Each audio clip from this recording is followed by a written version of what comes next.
Hello learners, welcome back to my YouTube channel and इस video में मैं आप लोगों के साथ डिस्कस करने वाली हूँ पार्ट 14 जो मैंने 1000 MCQs की सीरीज स्टार्ट की है पीजीटी कॉमर्स के लिए।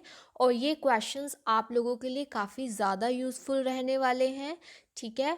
और हर एक क्वेश्चन को हम लोग डिटेल में डिस्कस करेंगे ताकि आपके कॉमर्स से रिलेटेड कॉन्सेप्ट्स अच्छे से क्लियर हो पाएँ। इससे पहले पार्ट 1 to पार्ट 13 की जो प्लेलिस्ट है उसका लिंक मैंने डिस्क्रिप्शन बॉक्स में प्रोवाइड कर दिया है, वहाँ पर आप देख सकते हैं इससे पहले के पार्ट। और आप लोगों को ज़्यादा से ज़्यादा प्रैक्टिस करनी चाहिए क्वेश्चंस की। ये आपके पीजीटी कॉमर्स से रिलेटेड एग्ज़ाम, ठीक है, नेट कॉमर्स के लिए भी और जो आपकी स्क्रीनिंग के होंगे एग्ज़ाम उनके लिए यूज़फुल रहेगा। ओके, तो हम स्टार्ट करते हैं पार्ट 14 को। So the first question is who has given the concept of गैंग प्लैंक। देखो, आपको बताना है कि गैंग प्लैंक का कॉन्सेप्ट किसने दिया है। तो सबसे पहले तो आप लोगों को पता होना चाहिए, इस टाइप के डायरेक्ट क्वेश्चंस आप लोगों से बहुत पूछे जाते हैं, तो आपने अपनी एक एक चीज़ को अच्छे से क्रैम करना है जो डायरेक्ट होती हैं, ठीक है। क्योंकि किसने दिया है ये तो आपको उस चीज़ को क्रैम ही करना पड़ेगा, याद ही करना पड़ेगा, ठीक है। गैंग प्लैंक सबसे पहले कॉन्सेप्ट समझते हैं, फिर किसने दिया है। देखो, हेनरी फ्योल ने, आप लोगों को पता होगा, हेनरी फ्योल ने जो है 14 प्रिंसिपल्स दिए हैं हमें मैनेजमेंट के, आप लोगों को पता ही है। सो उसमें से एक हमारा कौन सा है, आप लोगों का स्केलर चेन, ठीक है। स्केलर चेन है, वो क्या कहता है स्केलर चेन वाला प्रिंसिपल, जैसे सपोज ये वाला है, ठीक है। ये मैं आपको बताती हूँ गैंग प्लैंक क्या होता है। ए बी, ठीक है, सी और ये डी, ओके। यहाँ सपोज ई और एफ और यह जी। तो इसमें क्या है, स्केलर चेन एक प्रॉपर लाइन ऑफ अथॉरिटी होती है कि अगर इंफॉर्मेशन जानी है ए टू डी तो पहले वो ए से बी की तरफ जाएगी, फिर बी से सी, फिर सी से डी। एक प्रॉपर लाइन ऑफ अथॉरिटी को फॉलो किया जाता है, ठीक है। लेकिन इसका एक एक्सेप्शन है गैंग प्लैंक, जो आपसे क्वेश्चन में पूछा है। गैंग प्लैंक क्या होता है, इन केस ऑफ एमरजेंसी, यानी कि एमरजेंसी सिचुएशन में, एक्सेप्शनल सिचुएशन में। अगर अब देखो, वैसे तो डी को जी से बात करनी होगी तो ऐसे जाएगा, प्रॉपर इस पाथ को फॉलो करना पड़ेगा। कई बार एमरजेंसी सिचुएशन में कम्युनिकेशन फास्ट करना होता है तो डी जो है जी से डायरेक्टली कम्युनिकेट कर सकता है, तो इस वे को हम क्या कहते हैं, गैंग प्लैंक। तो आपसे यही पूछा गया था, तो आपको पता होना चाहिए किससे रिलेटेड है, स्केलर चेन के एक्सेप्शन से रिलेटेड है। किसने दिया, हेनरी फ्योल ने, उनके जो 14 प्रिंसिपल हैं उनमें इन्होंने बताया है। तो ये चीज़ें आप लोगों के लिए जानना बहुत ज़्यादा इम्पॉर्टेंट है। नेक्स्ट है question, who wrote the book management and moral. देखो, आपको अपने पीजीटी कॉमर्स के एग्जाम में बुक से रिलेटेड क्वेश्चन मिल जाता है कि ये पर्टिकुलर बुक किसने लिखी, ठीक है। तो जितना हो सकता है, जैसे जैसे आपको पता चलता है, इसके अलग से ज़रूर नोट्स बनाइए ताकि आप अपना रिवाइज कर पाए इसको, ठीक है, एग्जाम के टाइम। तो मैनेजमेंट एंड मॉरल बुक आपको बताना है किसने लिखी है, ठीक है।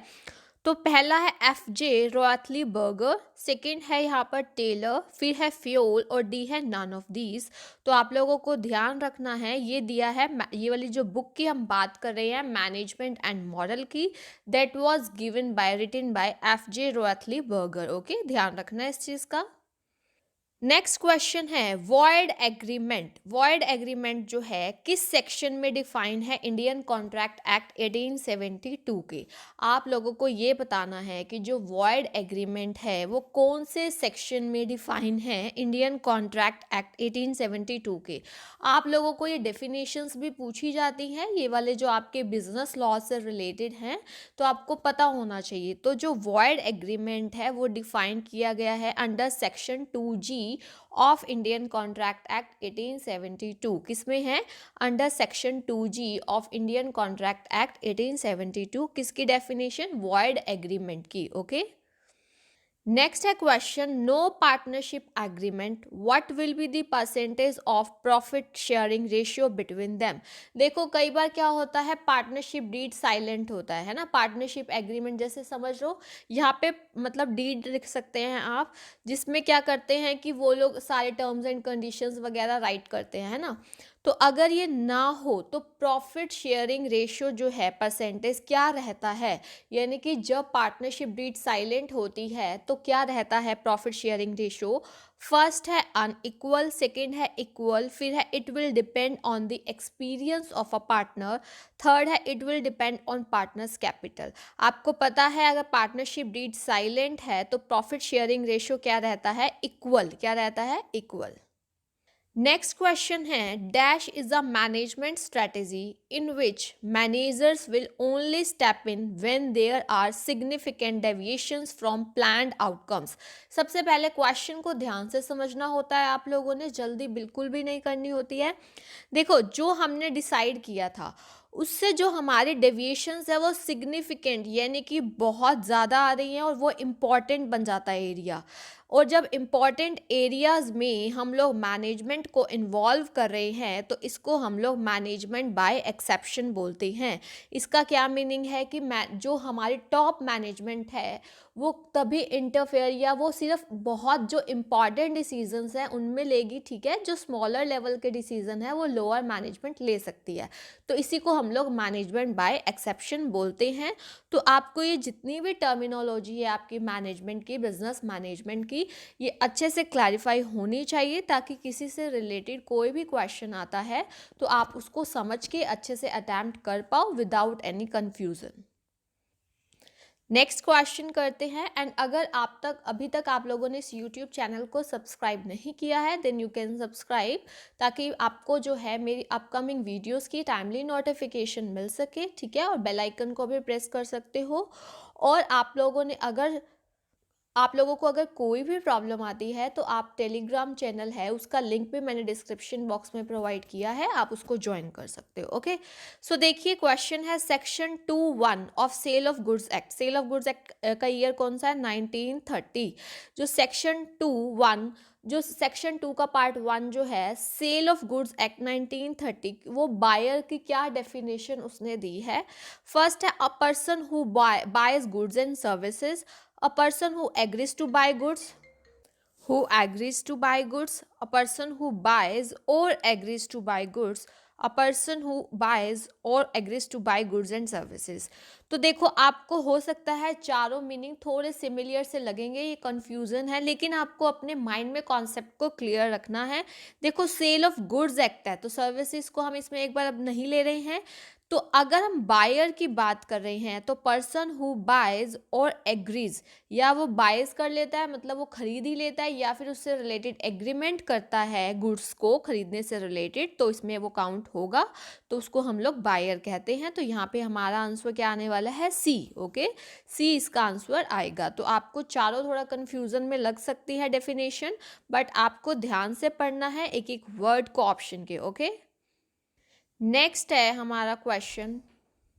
देखिए, सी प्रॉमिस्ड टू मैरी डी, ठीक है। सी ने प्रॉमिस किया कि वो डी से शादी करेगा। लेटर ऑन डी डाइड, उसके बाद डी की डेथ हो जाती है, तो ये वाला जो कॉन्ट्रैक्ट है मैरिज का बिकम्स वॉइड, यानी कि उसके मरने के बाद वॉइड बन जाता है, या फिर स्टार्टिंग से ही वॉइड है, ठीक है। और फिर इज़ वैलिड, और फिर डी है इज़ इलीगल नाउ। तो सबसे पहले आपको इस कॉन्सेप्ट को समझना है। इलीगल तो हो ही नहीं सकता है ना, मैरिज से रिलेटेड है ये कॉन्ट्रैक्ट, सिंपल सा इलीगल नहीं है, ये ऑप्शन कैंसिल। वैलिड भी नहीं होगा अब क्योंकि डी मर गया है। और देखिए, void from very beginning, starting से कैसे वॉइड हो गया, यहाँ पे तो उसने शादी करने के लिए प्रॉमिस किया है, वॉइड स्टार्टिंग से कैसे हो गया, ये भी नहीं। अब वो वॉइड बन गया है, तो इस चीज़ को समझना है कि अगर डी अब मर गया है तो वो क्या बिकम वॉइड। ओके, नेक्स्ट है a advertises in paper that any person who found his lost cat can get a reward of ₹1000। मतलब उसने एडवर्टाइजमेंट दिया पेपर में, एनी पर्सन, इस पे एम्फसाइज कीजिए, एनी पर्सन मतलब उसने किसी को स्पेशली नहीं बोला है। कोई भी पर्सन जो उसकी लॉस्ट कैट, जो उसकी बिल्ली गुम हो गई है, वो उसको ढूंढेगा, उसको ₹1000 का क्या मिलेगा, रिवॉर्ड मिलेगा, ठीक है। अब देखिए, सॉरी यहाँ कैट ही आएगा, तो जो इसको ढूंढेगा, अब यहाँ पर ये कौन सा ऑफर है, तो फर्स्ट है general offer, specific offer, implied या फिर इनवैलिड। ये है जनरल ऑफर, क्योंकि स्पेसिफिकली अगर किसी पर्सन को हम बोलते हैं तो that will be special offer. लेकिन यहाँ पे क्या बोला है उसने कि कोई भी पर्सन अगर जो ढूंढेगा तो ये हमारा कौन सा आ जाता है, जनरल ऑफर आ जाता है, इसको हम लोग जनरल ऑफर बोलते हैं। नेक्स्ट है एक फैक्चुअल क्वेश्चन, जो आरबीआई है, रिजर्व बैंक ऑफ इंडिया, जो कि सेंट्रल बैंक है, वो एस्टैब्लिश किया गया था with a share capital of, starting में उसकी शेयर कैपिटल कितनी थी, कब, जब वो एस्टैब्लिश किया गया था। तो इसका आंसर आप लोग मुझे कमेंट सेक्शन में बताएंगे कि इसका आंसर क्या होगा। Next है question that occurs when managers continue to rate an employee based on past performance, failing to take into account recent improvements। यानी कि इसका आपने देखा होगा, जो हम अप्रेजल होता है, रेटिंग एरर्स होती हैं, है ना, हमारे ह्यूमन रिसोर्स मैनेजमेंट में रेटिंग एरर्स रहती हैं। सो उनमें से एक के बारे में पूछा गया है कि जो पास्ट परफॉर्मेंस है एम्प्लॉय की, यानी कि जो उसकी पहले की परफॉर्मेंस है, उसका उसी के बेसिस पे उसकी अब की परफॉर्मेंस को मेज़र किया जा रहा है, रेटिंग दी जा रही है। हो सकता है रिसेंट में उसने इम्प्रूवमेंट की हो, तो इसको हम लोग क्या बोलते हैं, स्पिल ओवर बायस, यानी कि spill over effect. Past performance अभी भी उसकी जो करंट परफॉर्मेंस है उस पे, उसी के बेसिस पे रिकॉर्ड उसका जो है रेटिंग दी जा रही है और ये गलत है, इसको हम लोग स्पिल ओवर एरर बोलते हैं। ठीक है, हो सकता है पास्ट में जो है पहले वो एम्प्लॉयज़ अच्छा परफॉर्म ना करता हो किसी रीज़न की वजह से, और अब उसने जो है बहुत अच्छा रिजल्ट दिया है, लेकिन जो रेटर है वो किसके बेसिस पे कर रहा है, उसकी पहले की परफॉर्मेंस पे, रिसेंट इम्प्रूवमेंट तो वो देख ही नहीं रहा है, तो that is spill over effect.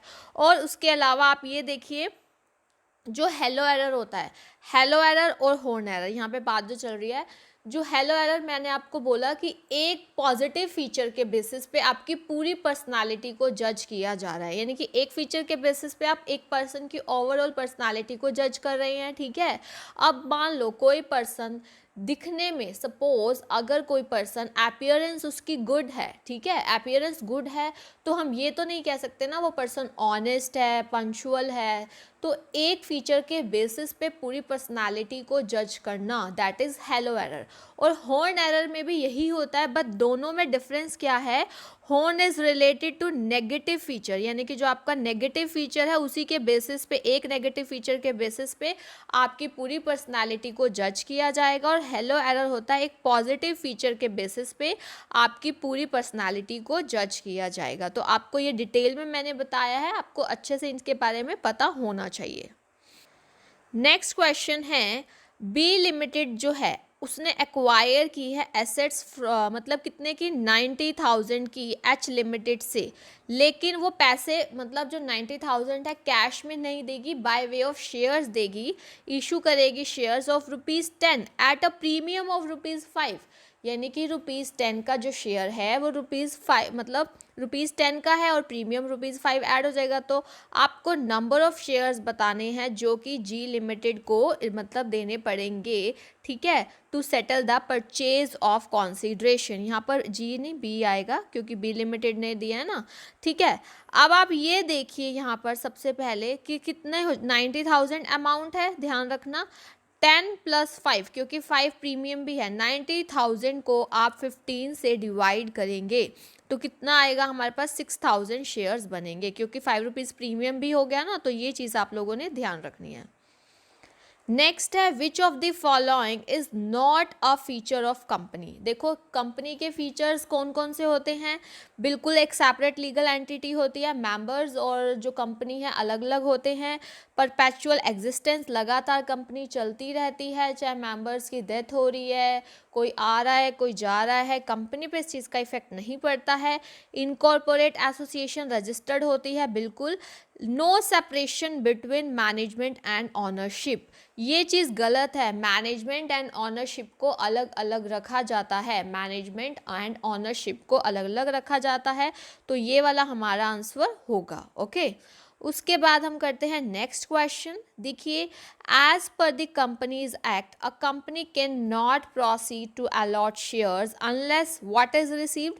यानी कि कंपनी एक्ट के अकॉर्डिंग एक कंपनी शेयर्स तब तक अलॉट नहीं कर सकती जब तक कि उसको क्या ना मिल जाए, मिनिमम सब्सक्रिप्शन ना मिल जाए। तो ये टर्मिनोलॉजी आपको अच्छे से क्लियर होने चाहिए। तो ये कुछ क्वेश्चंस थे जो मैंने आप लोगों के साथ डिस्कस किए हैं। इनमें से किसी भी क्वेश्चन में कोई भी डाउट आता है तो आप लोग मुझसे पूछ सकते हैं। Okay, thank you so much, keep learning and have a nice day.